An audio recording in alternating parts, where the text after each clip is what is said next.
Okay, welcome again to Jamani-Law Insights. From my last video, I decided it's important for me to make a part two.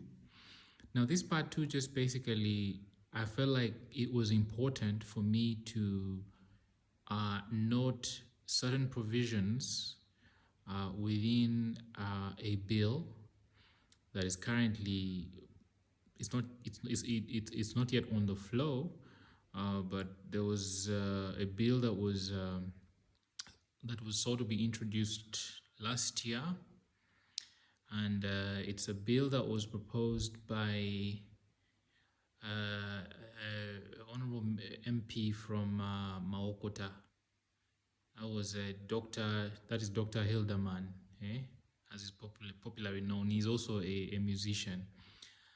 And that bill, the Copyright and Neighboring Rights Amendment Bill, seeks to amend the Copyright and Neighboring Rights Act of 2006.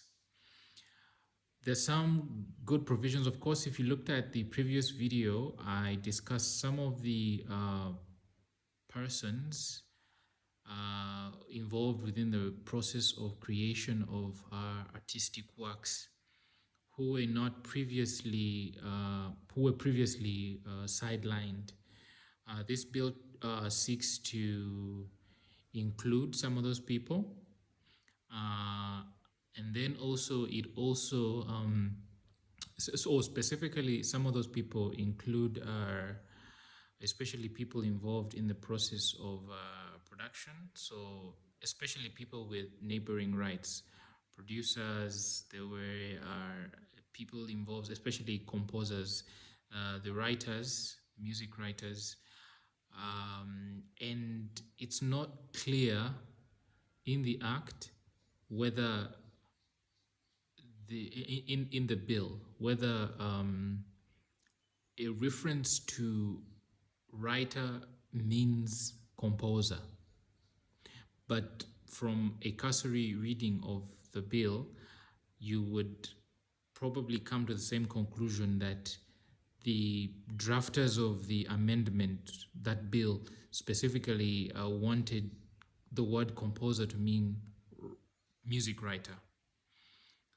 And also, maybe just to go beyond that, I'll come back to that issue of the composer and music writer a little later in the video. But maybe also a few other things that the bill goes on to do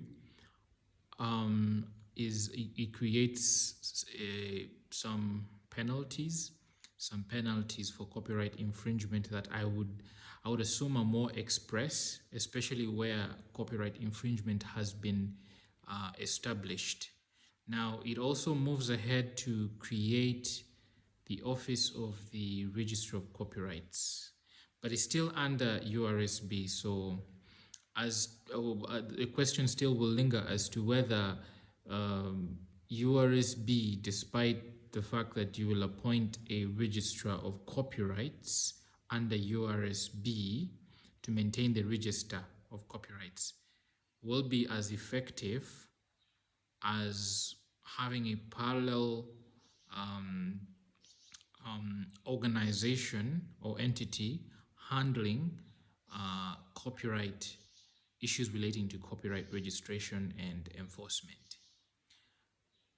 So the office of the Registrar of Copyrights under the bill is proposed. Of course, this office of the Registrar under this bill is informed from international, I would think, international practice, especially when you look at the Copyright Act from Kenya. It has that provision. When you look at a couple of other acts around the world, especially within Africa, it has that office. So I'm pretty sure it was an issue of it was an importation from other laws in other countries. Perhaps a little more work could have been done in trying to tailor, or maybe a lot of work was done but the issue probably was with the law being part of it, or maybe there was need to maintain certain stakeholders such as URSB within the current bill. And by the way, if you look at it, there's another section that provides for a very clever one, I might say. There's a section that is proposed that will provide for copyright enforcement, especially collecting of royalties by either the author of a copyright work or the collecting society. So I would assume that the mover of this bill, Dr. Hilderman, the Honorable Dr. Hilderman, the mover of this bill wanted for to take away at least some or all the power from UPRS, yeah, the Uganda Performing Rights Society, as since it has an artificial monopoly in collecting royalties and managing copyrights within Uganda. So the mover of this bill possibly wanted to take away that monopoly, or at least take back some rights to the authors or the owners of copyright by creating that suggestion that either the author or the collecting society can collect royalties and basically manage their own copyrights.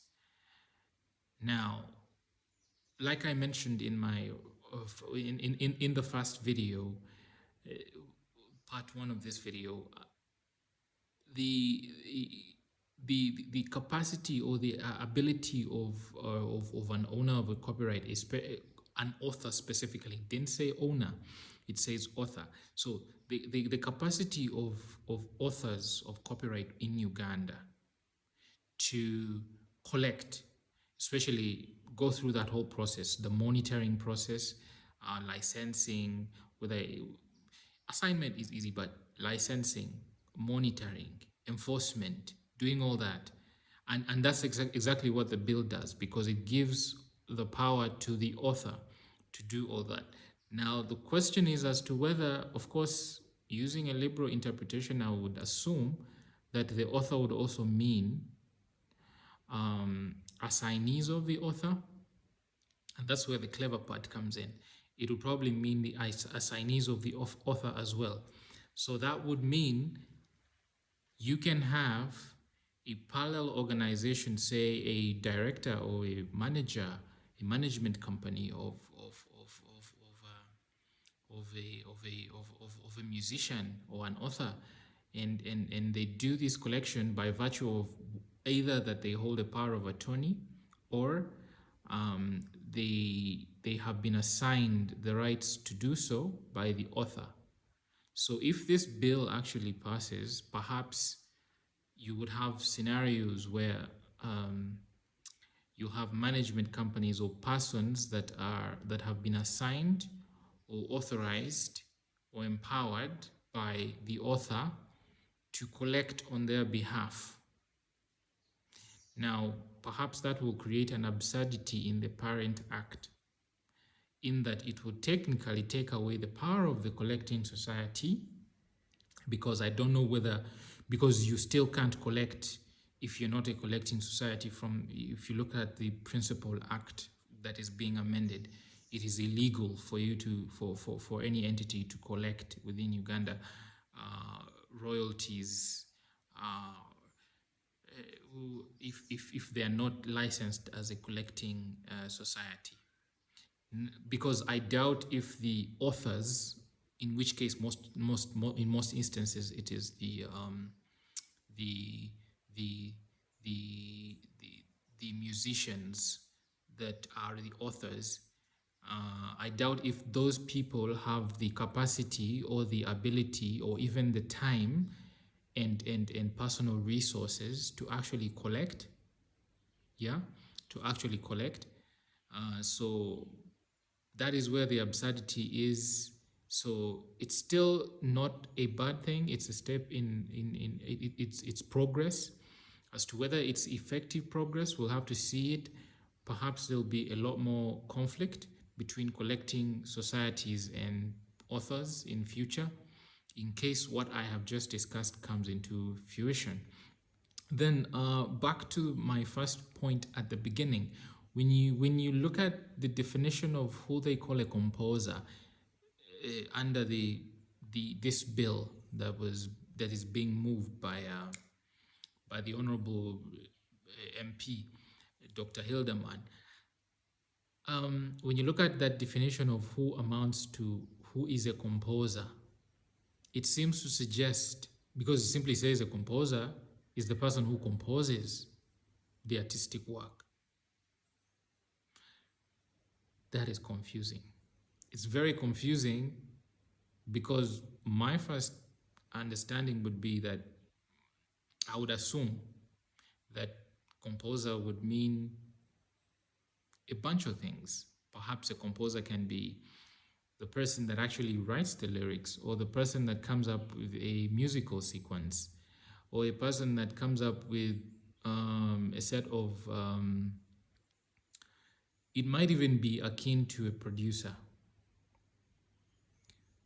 But I'm assuming what the mover intended was to mean a composer in the sense of a writer, the person that writes the lyrics of the song, and then goes ahead to, of course, give them the rights, which are, in my opinion, very valid. The issue is it will probably, if you looked at the other provision providing for the rights of a composer under the bill, they go ahead to sort of clash with the rights of an author. So you now have two definitions of two personalities that, in my opinion, are the same, but the bill seems to want to create a distinction. Of course, these are things that we will probably have to suggest when the bill is read, and then maybe, of course, at this point, the question is, it's for Parliament to debate. We are a bit locked out from here because consultations were done. Perhaps if the bill is sent back to a committee, and the committee recommends that there is a need for more consultation, maybe then we can forward some views on that. But I would assume that even before then, there would be probably a few more adjustments in that, because, and that brings me to my last point in respect to the dispute resolution mechanisms within the bill. It's a good thing that the bill goes ahead to provide for within the office of the Registrar of Copyrights, giving the Registrar of Copyrights the power to determine disputes relating to copyright infringement. Now, the problem, perhaps, I know it is an act, and the question would be, of course, it would have to provide for the qualifications of the holder of that office, because it seems to me from the provisions of the act, this is a quasi-judicial function that is being performed by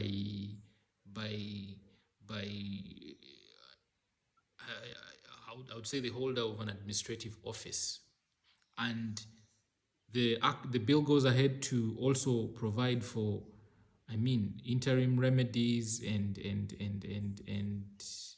creating this kind of dispute resolution process that starts with a complaint, and then I would say a trial by exchange of memoranda and all that, and then a decision may be made by the Registrar of Copyrights as to whether someone has infringed upon somebody's copyright. It would be very expedient, of course, and that would be very good because it would give it would give a lot of it would give a lot of these a lot of the artists a very easy medium to make a complaint and get very quick quick results, a quick remedy. The issue with that is that a lot of times within our judicial systems, the quasi judicial bodies, if there is no mechanism that locks out or at least limits the power of judicial offices, the mainstream judicial offices, the courts of judicature, the courts of law, for instance, when you look at arbitration, the power of the courts is limited. But because one that is arising out of contract, the parties have agreed to go for arbitration. So the arbitrator has binding powers and can make those binding decisions, which will only be reversed in very exceptional circumstances laid out under the law. Now, in this particular case, you have a body or a person in the name of the Registry of Copyrights that is going to make decisions, and by the way, decisions that have dire financial implications, because some of the penalties, because you have statutory damages of about 20 million, and then you have they also have powers to issue to impose penalties of about 20 million in their discretion based on the case. So because they have these kind of financial implications, the room for appeal, the room for review of these decisions is extremely high. Very many people will not allow this, will not go down, will not just sit down and allow these decisions to be made and actually go through and pay. So perhaps either the bill, there has to be a limitation. I don't know whether that is acceptable within legal jurisprudence, or this office of the Registrar of Copyrights, perhaps a tribunal can be set up.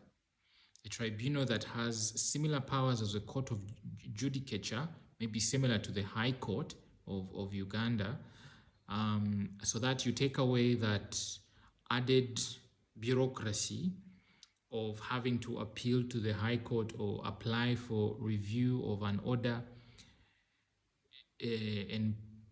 so that is very hard and very expensive for an offender to actually appeal this decision. Yeah, so that you can provide, I would say, a concrete protection for holders of copyright and people who feel aggrieved that their copyrights have been infringed upon. So maybe those are some of the few insights I would like to I wanted to just add in addition to the other previous video.